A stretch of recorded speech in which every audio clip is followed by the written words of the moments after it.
नमस्कार, मी चंदू भैया। परवाच्या दिवशी कामगार कल्याण मंडळाच्या भांडे वाटपाच्या संदर्भामध्ये एक छोटासा विषय जन्माला आला आणि त्याच्यावरून काहीतरी वाद झाले असं एकंदरीत चित्र निर्माण करण्यात आलं। खरं म्हणजे त्या दिवशी रात्री 12-1 वाजेपासून भगिनी लाईनीमध्ये लागलेल्या होत्या। सकाळपर्यंत कामगार कल्याण मंडळाचा वाटपाचं ऑफिस उघडत नव्हतं। असंख्य लोकांनी मला मी मुंबईमध्ये असताना फोन केले आणि शेवटी मग मी सांगितलं मुंबईहून शिवसेनेच्या जिल्हा प्रमुखाला की तुम्ही तिथं जा आणि वाटायला काय अडचणी आहेत त्याच्याप्रमाणे लोकांना न्याय मिळवून द्या। माझ्या माहितीप्रमाणे शिवसेनेचे जिल्हा प्रमुख राम भैया तिथं पहिले गेले। त्यांनी त्या अधिकाऱ्याला सुद्धा सांगितलं की आम्हाला वाटण्यामध्ये इंटरेस्ट नाही, कारण ही योजना सरकारची आहे आणि सरकारमध्ये त्यावेळेला आमचे पक्षप्रमुख आदरणीय एकनाथराव शिंदे साहेब हे मुख्यमंत्री होते आणि त्यांनी ही योजना मंजूर केलेली होती। 288 मतदारसंघामध्ये या योजनेच्या माध्यमातून वस्तूंचं वाटप सुरू आहे। फक्त नंदुरबारमध्येच आग्रह असतो आमदार साहेबांचा की प्रत्येक वस्तू मीच वाटेल किंवा माझं कुटुंब वाटेल, असं होत नाही। योजना सरकारची आहे, पात्र लाभार्थ्यांना द्यायचं आहे, परंतु ते वाटप होत नव्हतं। म्हणूनच जिल्हा प्रमुख राम भैया तिथे गेले आणि राम भैयांनी मग सांगितलं की बुवा तुम्ही ताबडतोब ते वाटा। लोक बिचारे तिथं रात्री 12 पासून येतात, तिथं काहीच व्यवस्था नाही, ना तंबू टाकलेला आहे, लोकांना सावली नाही, पाणी नाही, शौचालयाची व्यवस्था नाही, वॉशरूम नाही, काहीच नाहीये। आणि अशा उघड्यावर बिचाऱ्या भगिनी जर एवढ्या मोठ्या संख्येने तिथं उपस्थित असतील तर त्यांना कुणाच्या बी साठी थांबवायची गरज नाही। पात्र आहे, तुम्ही त्यांना कुपन दिलेले आहे तर ते कुपन घ्यायचं आणि वस्तू वाटायची। पण एवढ्या क्षुल्लक कामासाठी सुद्धा जर फक्त आम्ही येणार म्हणून त्यांना 8-8 तास, 10-10 तास, 12-12 तास बसवून ठेवायचं असेल तर हा एक प्रकारे लोकांवरती अन्यायच आहे। आणि राम रघुवंशी पहिले गेला, राम रघुवंशीनेच सांगितलं की तुम्ही वाटप सुरू करा। त्याच्यानंतर मात्र तिथं पियुताई आल्या। आमच्या पियुताई आल्यानंतर अर्ध्या तासानंतर आदरणीय गावित साहेब आले। उलट एवढे सगळे यायची बी गरज नाही। राम रघुवंशी तरी शिवसेनेचा जिल्हा प्रमुख आहे, पियुताई काहीच नव्हती। आता पियुताई कशासाठी आली होती? पियुताई वस्तू घ्यायला आली होती, म्हणजे तिचं बी जॉब कार्ड होता का, तिला बी पेटी मिळणार होती का, ती वाटायला आली होती, हा एक गौण विषय। पण या सगळ्या भानगडीत आम्हाला पडायचंच नाही। पण एक नक्की, या जिल्ह्याच्या जनतेने 2 परिवारातल्या संस्काराचा फरक बघितला। रघुवंशी परिवार आणि गावित परिवारामध्ये कसे संस्कार आहेत हे त्या एकंदरीत वादानंतर या राज्याच्या जनतेला सुद्धा कळलंय। माझी अपेक्षा हीच होती की लोकांना वाटप असताना तुम्ही कोणाच्यासाठी थांबायची गरज नाही। मी पूर्वी तक्रार केली होती की वाटप करताना भेदभाव केला जातोय, काही लोकांना, ठराविक लोकांनाच योजनेचा लाभ मिळतो। मला आजही आठवतं की वरिष्ठ कार्यालयावरून मुंबईवरून फोन आले आणि यांच्या सूर्यवंशी मॅडम म्हणून ज्या नाशिकच्या चार्ज आहेत ज्यांच्याकडे, त्या आणि इथला आमचा प्रवीण पाटील, हे दोघं माझ्या कल्याणी बंगल्यावरती मला भेटायला आले होते की साहेब याच्या पुढे एकावरही अन्याय होणार नाही, 3 पक्षाचं हे सरकार आहे, जो पात्र माणूस आहे त्याला प्रत्येकाला द्यायची, कोणाच्या हस्ते वाटायचे हा विषयच नव्हता। परंतु तरी सुद्धा सगळ्या लोकांना या योजनेचा लाभ मिळायला पाहिजे। मला स्वतःला फोन करून माझ्या धुळ्याच्या कल्याणी बंगल्यावर आलेले हेच अधिकारी होते आणि त्यांनीच मला सांगितलं की याच्या पुढे कुणावरही अन्याय होणार नाही असं आहे आणि ही योजना सरकारची आहे। आदरणीय एकनाथ शिंदे साहेबांनी, गावित साहेब, ही योजना सुरू केली होती। ही योजना तुमची नाही, तुमची योजना होती ती की आदिवासी भगिनीला नकली मंगळसूत्र दिले, ती योजना तुमची होती। आदिवासी लोकांच्यासाठी 250 रुपयाचं गॅस शेगडी तुम्ही 1405 रुपयाला खरेदी केली, ती योजना तुमची होती। आदिवासींनाच खावटी कर्जाच्या रूपाने 2000 रुपयाचा किराणा 4000 रुपयामध्ये दिला, ती योजना तुमची होती।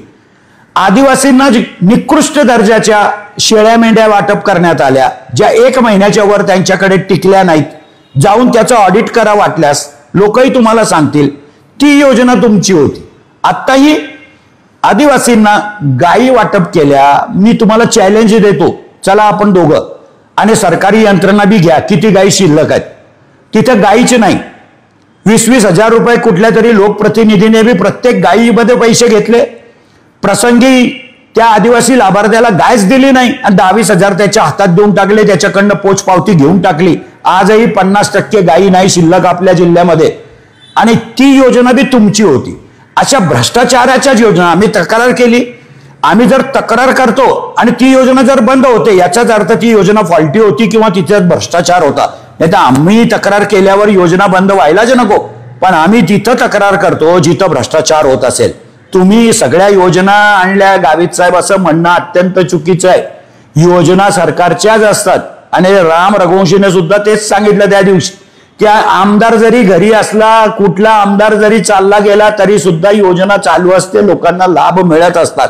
पण तुम्ही तुमच्या समोर असलेला तो मुलगा बघून तुम्ही अत्यंत म्हणजे संस्कृतीहीन त्याच्याशी बोलत होते. हे तुमचं तुम्हाला लाख प्रणाम. पण तरी सुद्धा या नंदुरबारच्या जनतेला सत्य कळतं. साक्रीमध्ये सुद्धा तुमचं स्वतःचं तंबू लागलेला होता. सकाळी 10 वाजता लोकांना बोलवलं होतं, 5 वाजेपर्यंत तुम्ही आले नाही. लोकांनी ताबा घेतला आणि माईकवरूनच आदिवासी खात्याच्या सगळ्या अधिकाऱ्यांची अशी तशी केलेली क्लिप सुद्धा आपण बघितलेली आहे.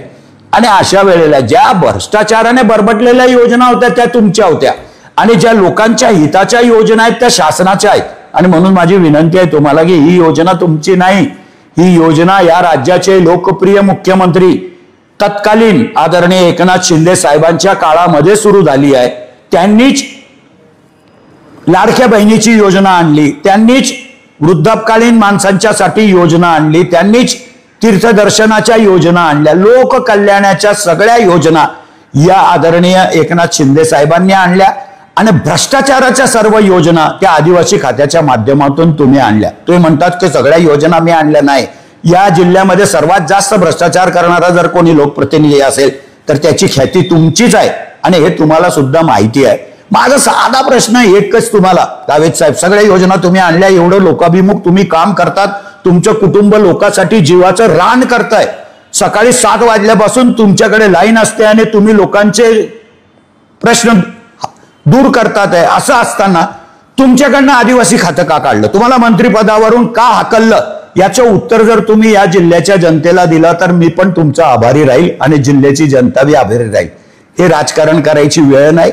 तुम्ही काही आता आदिवासीच्या जमिनी आम्ही बळकावल्या, हे बळकावल्या, ठीक आहे, पुरावे आहेत, कायदा आहे, कायद्याचं राज्य आहे. भारतरत्न डॉक्टर बाबासाहेब आंबेडकरांनी घटना लिहिली आहे, तिच्यामध्ये तुम्हाला मला सर्वांना सारखे अधिकार आहे. त्या घटनेमध्ये ठरवून दिलेलं आहे कुठं गेलं पाहिजे. कुठेही तक्रारी करा, कुठलीही माझ्या जमिनी खरेदीमध्ये सुद्धा जर अनियमितता असेल, भ्रष्टाचार असेल किंवा मी पैसे न देता अतिक्रमण केलं असेल तर ती जमीन शासनच काढून टाकेल. आणि शासन राज्य तुमचं आहे. 20 वर्ष कॅबिनेट मंत्री राहिलेला आमचा नेता तेव्हा काय करत होता मग, आणि आता फक्त आरोप करायचे, लोकांमध्ये दिशाभूल करायचे, आदिवासी बिगर आदिवासी असा वाद स्वतःच्या राजकीय स्वार्थासाठी निर्माण करायचा, हे चित्र बरोबर नाही, या जिल्ह्याला न शोभणार आहे. भविष्यामध्ये तरी तुम्ही याच्यातून बोध घ्याल अशी अपेक्षा व्यक्त करतो. पियुताई कशासाठी आली होती याचा बी खुलासा तुम्ही केला पाहिजे, कारण आमदारांना अधिकार आहे. मग पियुताईचं काय काम होतं? माझा मुलगा तरी राम रघुवंशी जिल्ह्याचा प्रमुख आहे शिवसेनेचा, पण पियुताई कशाला आली? एक भगिनी ती अजून तिथं रुबाब करत होती. ती भगिनी कोण होती? तिचा काय संबंध लोकांना हाकलायचा, शटअप करायचा? काय काय संबंध? काय तुमच्या संपूर्ण कुटुंबाचा सातबारा नंदुरबार तालुक्याला आहे का? नाही. शेवटी तुम्ही बी मर्यादा पाळल्या पाहिजेत अशी अपेक्षा आमची बी तुमच्याकडनं आहे, आणि भविष्यामध्ये अशा चुका आपल्या हातून सुद्धा घडणार नाहीत अशी अपेक्षा व्यक्त करतो. आणि याच्या पुढे माझी अधिकाऱ्यांना सुद्धा मी मुद्दामून हे प्रवीण पाटीलांना बोलवून घेतलंय की ते बी सांगतील की चंद्रकांत रघुवंशीच्या धुळ्याच्या कल्याणी बंगल्यावर वरिष्ठ अधिकाऱ्यांसह ते भेटायला मला आले होते की नाही. माझं म्हणणं त्यांनी ऐकून घेतलं आणि त्याच्याप्रमाणेच या योजनेचा लाभ सर्व लाभार्थ्यांना मिळतोय. ही वस्तुस्थिती आहे, आणि म्हणूनच मी प्रवीण पाटलांना सुद्धा बोलवलं आहे. याच्या पुढे जर तुम्ही लोकांना रेंगाळात ठेवलं आणि 4-4, 5-5 तास जर असे बिचारे गरीब लोक बसून राहिले तर ते आम्ही खपवून घेणार नाही हे सांगायलाच प्रवीण पाटलांना सुद्धा इथं बोलवलंय. मग शिवसेनेच्या स्टाईलमध्ये त्या गरिबांना वाटप करायचं काम आमचं आहे. जे होईल ते होईल. आम्ही आमच्या हाताने वाटलं पाहिजे असं नाही. प्रवीण पाटलाने बी वाटलं तरी चालतील आम्हाला. फक्त त्या माणसाला त्याचा लाभ त्याच वेळेला दिला पाहिजे. तो त्याचा अधिकार आहे. तुम्ही त्याच्यावरती उपकार करत नाही. पण त्यांना 12-12 तास थांबावं लागतं आणि ही वस्तुस्थिती आहे. मी प्रवीण पाटलांना सुद्धा इकडे बोलवतो की तुम्ही इकडे यावं आणि इमानदारीने सांगा की वरिष्ठ अधिकारी तुमच्या सूर्यवंशी म्हणून मॅडम होत्या त्या आणि तुम्ही माझ्या धुळ्याच्या बंगल्यावर मला भेटायला आले होते की नाही? या योजनेला सुसूत्रता यावी, लोकांच्या पर्यंत सगळ्या वस्तूंचं वाटप व्हायला पाहिजे अशीच माझी अपेक्षा होती. त्याप्रमाणेच मी तुम्हाला सूचना दिल्या आणि त्याचप्रमाणे वाटप करण्याचा निर्णय तुमच्या सगळ्या अधिकाऱ्यांनी घेतला.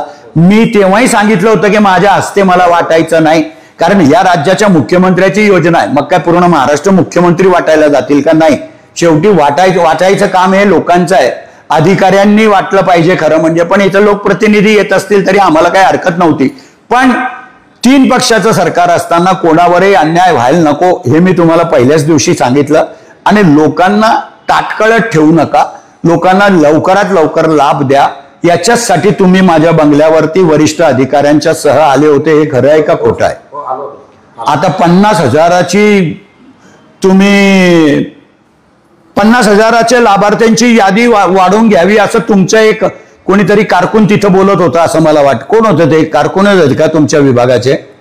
त्यांनी तुम्हाला ऑफिशियली बोलायला लावलं ना तिथं की पाटील साहेब 50,000 लाभार्थ्यांची परत साहेबांनी प्रस्ताव पाठवलेला आहे. कारकून होता का तो? नाही, शेखर पाटील होते. शेखर पाटील होते. कोण आहे ते? पूर्वी त्यांच्याकडे होत आहे. एक महिना त्यांच्याकडे काम होतं कंपनीचं. वाटप करणारी एजन्सी आहे ना ती? एजन्सीचं होतं. माझ्या पहिले म्हणजे मध्यंतरी तो करत होता.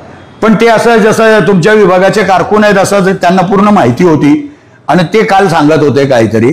योजना सर्वांसाठी आहे, योजना सरकारची आहे. मी मुद्दामून या प्रवीण पाटील साहेबांना सुद्धा बोलवलं की बाबा जे घडलं ते लोकांसमोर आलं पाहिजे आणि आमची अपेक्षा हीच आहे की याच्या पुढे सुद्धा जो पात्र लाभार्थी आहे तो कोणत्या बी पक्षाचा असो त्याला सर्व योजनेचा लाभ मिळायलाच पाहिजे. आणि मी सांगितलं ते पूर्वीचं की कोणत्या योजना गावित साहेबाच्या होत्या त्याबद्दल सुद्धा गावित साहेबांनी खुलासा केला पाहिजे. माझी परत गावित साहेबांना विनंती आहे की तुम्हाला मंत्रिपदावरून का काढलं याचा खुलासा नंदुरबार जिल्ह्याच्या जनतेला करा. धन्यवाद. जय हिंद, जय महाराष्ट्र.